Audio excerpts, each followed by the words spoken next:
A very good evening and warm welcome to Breaking Today. I am Lincoln Wambogo. Our sign language interpreter is Michael Maithia. And later on we'll be having Cedric Oronja from the sports desk with the sports news for the sports enthusiasts. We're live on Facebook, YouTube and Twitter at Switch TV Kenya. Send in your feedback to our SMS 111 and at Lincoln Wambogo on all my social media handles. And on to our top stories tonight. The President-elect of the United States, Joe Biden, has given a message of hope and encouraged the unity of all citizens, even for those who did not vote for him. He said that his goal was just one: to bring development and to raise the dreams of the American people and the world as a whole, which he says had been extinguished. Biden was accompanied by his running mate Kamala Harris, who is the first woman vice president in American history. Andrew Caro tells us more. Crowds took to the streets in major cities across the United States in celebration of Trump's defeat, while key Western allies such as Germany, which had a tempestuous relationship with the Republican, quickly congratulated Biden. Excitement erupted in the U.S. capital cities and around the world following a recorded history in which for the first time the nation found a woman as vice president, Kamala Harris. By nightfall, drummers were leading a celebratory march through the streets of Philadelphia, and a mariachi band was playing to crowds in Washington, D.C. Biden, 77, will now be sworn in as the 46th president of the world's most influential country. In a victory speech Saturday night in his hometown of Wilmington, Delaware, Biden said he was humbled by the trust America had placed in him and reached out to those Americans who did not vote for him. Biden called for unity and a new day for America in his first national address since winning the election and ending Donald Trump's historic chaos and division. I pledge to be a president who seeks not to divide, but unify, who doesn't see red states and blue states, only sees the United States. California Senator Kamala Harris noted the significance of her place on the stage. But while I may be the first woman in this office, I will not be the last. Since taking office 4 years ago, the 74-year-old Trump has sparked outrage among many Americans and around the world. This is due to the many decisions he has made aimed at suppressing freedom and justice, especially for black people and non-American citizens. A convincing victory, a victory for we the people. We've won with the most votes ever cast on a presidential ticket in the history of the nation. Kamala had a strong message for Americans. The two will now be sworn in January next year, 2021, to formally take office, even as the outgoing President Donald Trump launches legal action against 2020 election results, demanding some votes to be recounted. This election, with the very soul of America at stake and the world watching, you ushered in a new day for America. The result makes Trump the first president to serve one term at the helm since 1990. Biden has won more than 73 million votes so far. Trump was on the golf course when CNN and other networks called the race for the former vice president has shown no indication that he intends to concede. Andrew Caro, Switch TV. Thank you, Andrew Caro, for that story. Meanwhile, President Uhuru Kenyatta sent a message of congratulations and best wishes to President-elect Joe Biden following his win in the recent U.S. elections. President Kenyatta termed the emphatic win in the hard-fought polls as a demonstration of America's confidence in the leadership credentials of the former vice president. The president says Biden is a friend of Kenya, whose last visit to the country while serving as vice president under President Barack Obama helped renew Kenya-USA ties, while his deputy William Ruto in a tweet saying, and I quote, "Congratulations Joe Biden and Kamala Harris for making history, the highest popular vote ever and the first woman vice president. Your win confirms our faith in democracy and the supremacy of the people. The global community who believe in democracy celebrate and share in your success." End of quote. Moving on. Biden's leadership and professional growth has always been historic. He was first elected to the U.S. Senate at only 29 years, becoming the youngest senator in the history of the United States. Biden is now the oldest president to be elected in the history of the United States and to have a woman running mate also elected as vice president.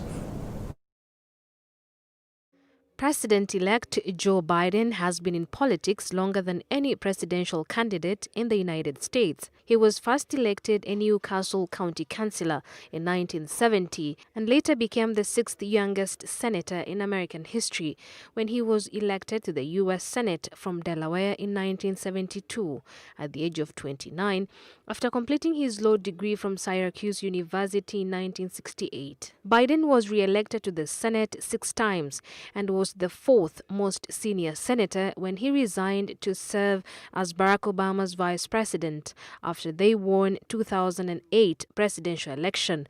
Obama and Biden were re-elected in 2012. In April 2019, Biden announced his candidacy in the 2020 presidential election, and he reached the delegate threshold needed to secure the Democratic nomination in June 2020. On August 11th, he announced U.S. Senator Kamala Harris of California as his running mate. Biden won the 2020 presidential election of November 3rd against President Donald Trump. Thus, he is the only second non-incumbent vice president to become president-elect of the United States, besides Richard Nixon in 1968. It was with great honor and humility I accept this nomination for President of the United States of America. His career includes 36 years in the Senate and 2 terms as Barack Obama's vice president. Born on November 20th, 1942, Biden grew up in the blue-collar city of Scranton in northeast Pennsylvania. His family later moved to Delaware, where Biden would go on to host an established Republican senator at just 30 years. A few weeks after his win, Biden's wife and their 1-year-old daughter were killed in a car accident. Biden later married his current wife, Dr. Jill. Their marriage has lasted 43 years. During his time in the Senate, he was known for working across party lines, but some of his political decisions don't look great in hindsight. He has been heavily criticized for his support of the Iraq War during his time in the Senate. His first presidential bid flopped after he was accused of making a series of exaggerations about his past and plagiarizing passages in his campaign speeches. He spent the later years of his career realigning his political positions on LGBTQ rights and criminal justice reform. The 2020 election is Biden's third bid for the presidency. Biden's 2020 election win at the age of 77 will make him one of the oldest presidents to serve the people of America. Safi Godanamamo, Switch TV. Thank you, Safi Godanamamo, for that story. Now, Kamala Harris has caught the world's attention after Joe Biden's win made her the first female vice president in America's history. So who is Kamala Harris? Hadia Masiwo unveils the details of this spectacular woman. Joe Biden's win to the White House has made history, especially when attention is shifted to his running mate, Vice President Kamala Devi Harris, who is the first woman to rise to that rank in American history. In her victory speech in Delaware, Kamala applauded the generation of women that have fought for that space. But while I may be the first woman in this office, I will not be the last.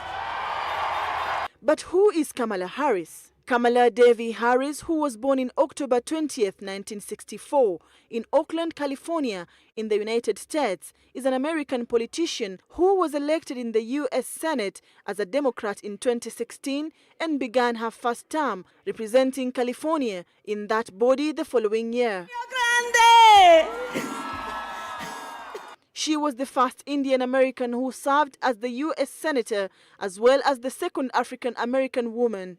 Born of a Jamaican father who taught at Stanford University and her mother, a researcher and also the daughter to an Indian diplomat, Kamala subsequently worked as a deputy district attorney in 1990 to 1998 in Oakland, earning a reputation for toughness as she prosecuted cases of gang violence, drug trafficking and sexual abuse. This phenomenal woman is not only the current Vice President of the United States of America, but she is also an author to a memoir, The Truth We Hold, An American Journey, published in January 2019. A mother to call Emorph and Ella Emorph through her marriage to Douglas. She has only one sister, Maya Harris.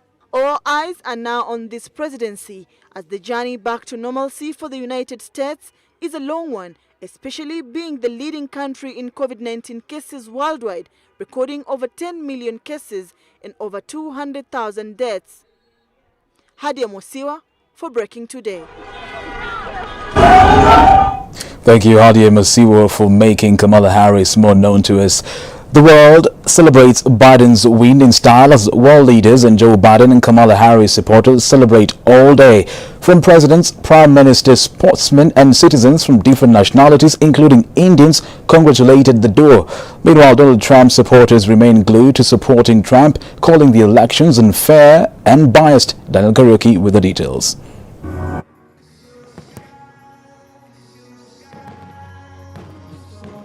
Fireworks lit up the sky in Delaware after President-elect Joe Biden urged unity and promised a new day in America in his first national address since winning the 10th U.S. election.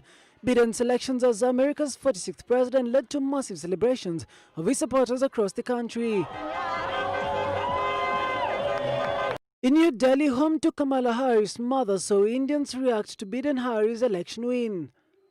We're really happy because, it was high time that Trump got out of power. And of course, Kamala Harris is the first female vice president and she's of Indian descent. So we're really, really happy. Former U.S. President Barack Obama on Twitter congratulated Biden-Harris in a tweet saying, "Historic and decisive victory in the U.S. presidential election." Also, former presidential aspirant Hillary Clinton in a tweet said, "The voters have spoken and they have chosen Joe Biden and Kamala Harris to be our next president and vice president." Athlete LeBron James took to social media with other popular athletes to congratulate Biden and Harris for their election. And just as Trump has refused to accept the outcome, so have his supporters who are claiming this loss is a result of ballot fraud and media manipulation. Some leaders seen as Trump allies also offered congratulatory messages to President-elect. British Prime Minister Boris Johnson in a tweet said, and I quote, "Congratulations Joe Biden and Kamala Harris."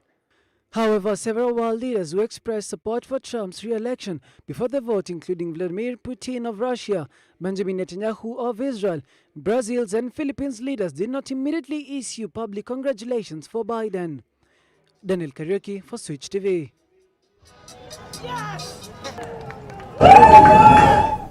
Thank you, Daniel Kariuki, for that story. Meanwhile, former President Barack Obama played a big role in the election of his former Vice President Joe Biden into presidency. Having carried out multiple campaigns, Barack showed determination to have Joe Biden be the 46th president of the U.S. Joan Kituni looks into a relationship of two men from different backgrounds, but with so much in common. Take a look. From colleagues at the White House for 8 years, they became friends and more of a family. They enjoyed each other's company and supported the administration fully without disagreeing. America's 2020 election has been hugely contested, with former President Barack Obama coming forth and urging American citizens to come out and vote, timing it an election like no other, different from his. I was here just a few days ago, but then I realized there's still some folks who need to vote.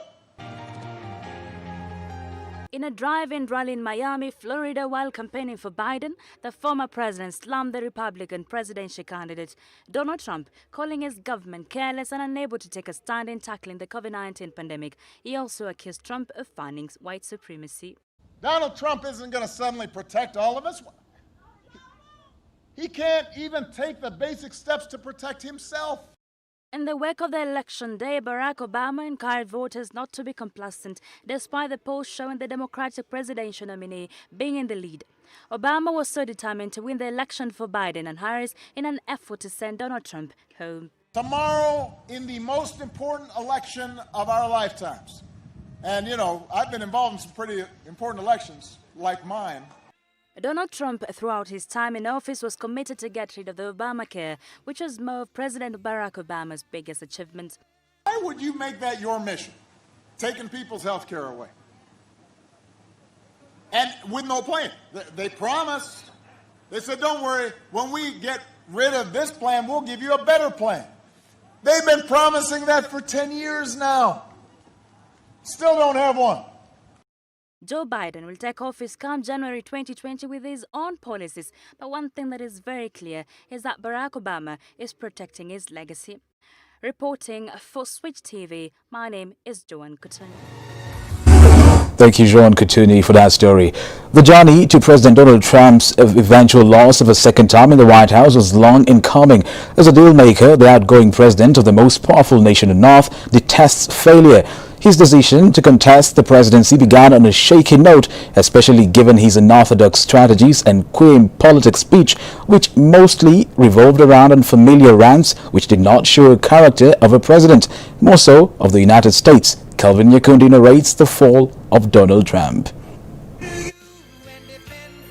Elected in 2016, Donald Trump has not been a favorite of many due to his policies on many aspects that affect Americans and many nations at large. Under the Trump administration policy, immigration officials denied permanent residency to legal immigrants over their use of food stamps, medical aid, housing vouchers, and other public benefits. Green card applicants had to show they wouldn't be a burden to the country or public charges. The former president has also shown his dislike for the Muslim community the moment he took office, building the infamous Mexican Wall and separating immigrant families where children were separated from their own parents. And we've learned over the last couple of months, Joe Biden is a corrupt politician. He's a corrupt politician. The Trump administration also used the rule as a way to ensure only those who are self-sufficient come to the U.S., one of many steps to try to move the country toward a system that focuses on immigrants' skills instead of emphasizing the reunification of families. Trump has often contradicted the medical advice of the country's top health experts and opposed mask wearing, which helps to limit the spread of the virus. The president has also repeatedly claimed what he called the China virus would go away and pushed for states to prioritize reopening parts of their economies, but this has really made the situation even worse, with cases reaching over 10 million. During his rule, he did not shy away from confrontation and made sure he replied to people who did not support his agendas.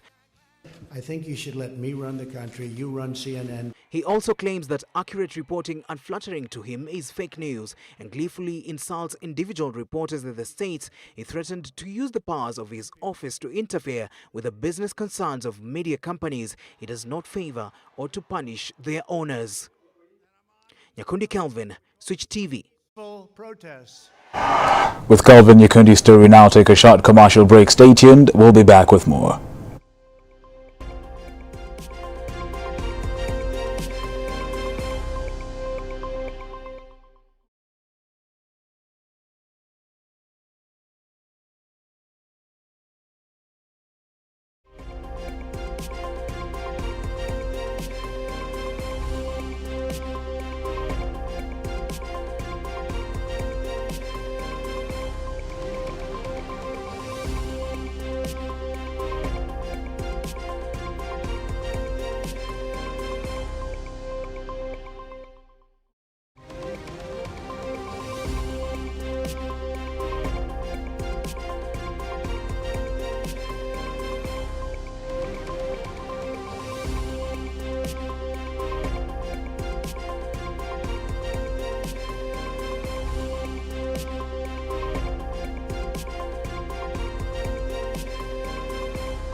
Welcome back and thank you for keeping it Switch TV. We are live on Facebook, YouTube and Twitter at Switch TV Kenya. You can keep on sending your feedback to our SMS 111 and at Lincoln Wumbogo on all my social media handles. Democrat Joe Biden's victory in the U.S. presidential election is set to affect Africa's 1.3 billion people on issues ranging from climate change and immigration to women's health and human rights, according to academics and analysts. Under the Trump administration, the U.S. pulled out of the Landmark Paris Climate Accord, issued travel bans on Muslim-majority nations, and cut aid to charities providing reproductive health services that included abortion advice. Melissa Meshik with the story. The Thomson Reuters Foundation asked activists, academics and analysts on how Biden administration could impact Africa's 54 nations. Biden presidency will certainly be a welcome relief for African as civil society will be able to count on his administration to denounce African leaders who violate the rights of their people and exact pressure on them to observe the international rights. This indicates that the U.S. will support United Nations Human Rights Council, which civil responsibilities are respectful, but foreign leaders have been overwhelmed for a period of 4 years.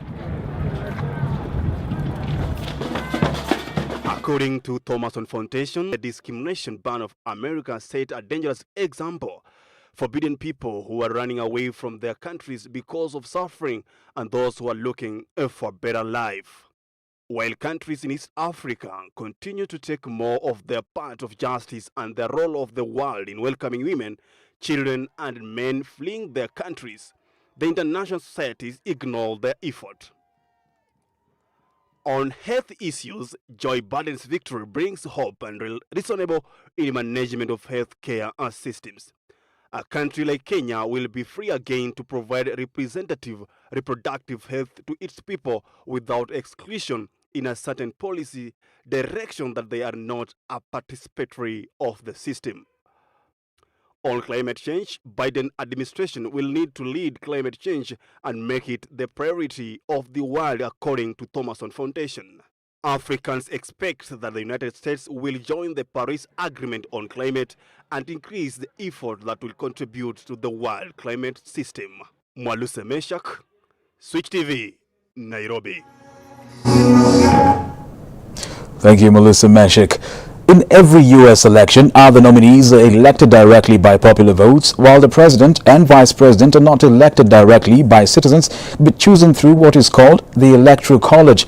A president can still lose in the popular vote and win the main election through the college votes. The process is spearheaded by popular votes by citizens through key states and a vote in the Congress. In the United States, the popular vote elects members of the Congress, governors and mayors. However, it does not determine the winner of the presidency. A president can still lose in the popular vote and win the election, and that decision ultimately falls at the Electoral College.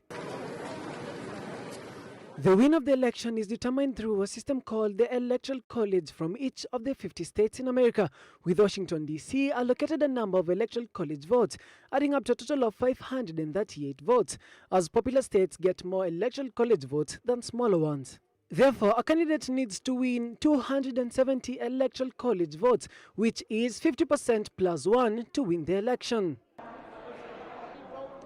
In every state except 2, that include mine and Nebraska, the candidate that gets the most votes wins all the state electoral college votes, and therefore due to these rules, a candidate can win the election without getting the most votes at the national level. For example, this happened at the last election, in which Donald Trump won a majority of electoral college votes, even though a lot more people voted for Hillary Clinton across the United States through popular votes. Nevertheless, the election results are reported by the Associated Press as the winner in a state when they determine that the trailing candidate has no path to victory. This can happen before 100% of votes in a state have been counted. The numbers are updated throughout election night as more data on voter turnout becomes available. Daniel Kariuki for Switch TV. Thank you, Daniel Karaoke, for that story. In other stories, 719 people have tested positive for COVID-19 in the country, bringing to 62,488 the total number of confirmed positive cases. Meanwhile, 912 patients have recovered from the disease, 782 from the home-based care program, while 130 have been discharged from various hospitals. Total recoveries now stand at 41,931. Unfortunately, 8 patients have succumbed to the disease, bringing the total fatalities to 1,111. Moving on, ANC party leader Musalia Mudavadi has urged Kenyans to zero into a more conclusive and accommodative approach with a deeper reflection on the process of the consensus seeking in the ongoing BBI debate, saying that that will help unite the country after the BBI process is over. Elsewhere, Mathira Member of Parliament Rigathi Gachagua has accused Building Bridges initiative drivers of failing to observe COVID-19 protocols by holding public rallies. Speaking in his constituency, Gachagua said that rallies are still being held in Nyeri and other areas by those who spearhead the program, despite the government's move to ban rallies following the second wave of COVID-19. On matters of such weight important that people are listened to. And these laws are selectively applied. They are for some people. And I've just told the police yesterday they were harassing people in Karatina because of masks. Then at night they went to sleep, people broke into shops. You know, these laws should be applied uniformly, not selectively. If they are for everybody, let us observe them for everybody. If they are for some people, let us be informed. Yeah. I also want to say that that method of selling the BBI here in Nyeri will not work. Yeah. Getting 1,000 people and giving them 1,000 each is nothing. We want an uncontested referendum, and the only way to achieve consensus is talking and listening to us. For us here in this region, we have our bare irreducible minimum. We want guaranteed minimum return, fixed coffee prices, tea and milk. Once that is done, we shall support this BBI. Elsewhere, the High Court has suspended for 180 days a government directive requiring that all cargo imported through the port of Mombasa be transported exclusively through the standard gauge railway. A 5-judge bench sitting at the Malindi Law Courts in Kilifi County ruled that the duration would enable the government to regularize the directive, which they agreed served a legitimate governmental interest. The impugned directives did not conform to the requirements of Article 47 of the Constitution and fair administrative action. At a minimum, to meet the constitutional and statutory threshold, the third respondent had to do the following. A, give notice of the intended directives to the fourth petitioner, importers, transporters, other port users, and stakeholders.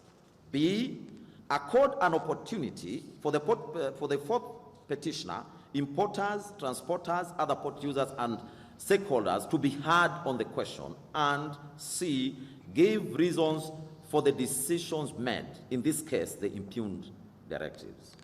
None of this happened. For this reason alone, the impugned directives are constitutionally infirm. We therefore conclude that the respondents were able to demonstrate that the impugned directives serve legitimate governmental interests and that the means chosen, that is the limitations of transport choices, is rationally related to the stated governmental goals. In the premise, we find that none of the two orders we have been invited to grant under prayer number 52G in petition number 201 of 2019 is available to the fourth petitioner, and we decline that invitation.